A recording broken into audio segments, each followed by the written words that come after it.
Hi friends, আজকে আমার জন্মদিন আছে। ভাবলাম আপনাদের সঙ্গে কিছু কথা শেয়ার করি। যেহেতু আমি একটা হাউসওয়াইফ আছি, একটা হোম মেকার যেটাকে বলা হয় হোম মেকার, ভাবছি একটা কথা বলো, একটা হাউসওয়াইফের লাইফে বার্থডে মানেটা কী হয়?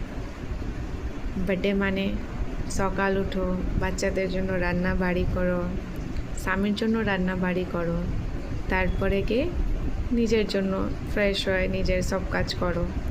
That is the birthday. কিন্তু বার্থডের এক্সপেকটেশনস যে একটা মহিলার মধ্যে থাকে, সেটা কি ওর পূর্ণ হয়? সব হাউসওয়াইফের লাইফে তো এটা হয় না কি ওর হাজব্যান্ড ওকে ঘোরাচ্ছে, ওকে নিয়ে যাচ্ছে কোথাও।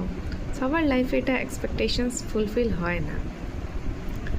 বার্থডে আমরা হয়তো ভাবি কি বার্থডেতে আমরা কত কিছু ঘুরবো, মনে মনে অনেক কিছু ভাবনা চিন্তা করে রাখি। এই বছরকার বার্থডেতে এটা গিফট নেব, এটা করব, ওটা করব, এরকম সাজাবো ঘরকে। কিন্তু অ্যাট লাস্ট কিছু হয়ে ওঠে না। কেন কি? যতটা এক্সপেকটেশনস লোক মানুষ থেকে, নিজের ফ্যামিলি মেম্বার থেকে করে, সেটা কি এক্সপেকটেশনস আর ফুলফিল হয় না। হয়তো অনেক মহিলা আমার সঙ্গে এটা মেলাতে পারে এই জিনিসটা, কি অনেকের লাইফে এই প্রবলেমস আসে, কিন্তু ওরই মধ্যে সব মহিলাকে খুশ থাকা উচিত, হ্যাপি থাকা উচিত। এটাই আছে একটা হাউস মেকার আর হোম মেকারের জন্য, কি বার্থডেতে খুব বিশেষ কোনো ইচ্ছা না করে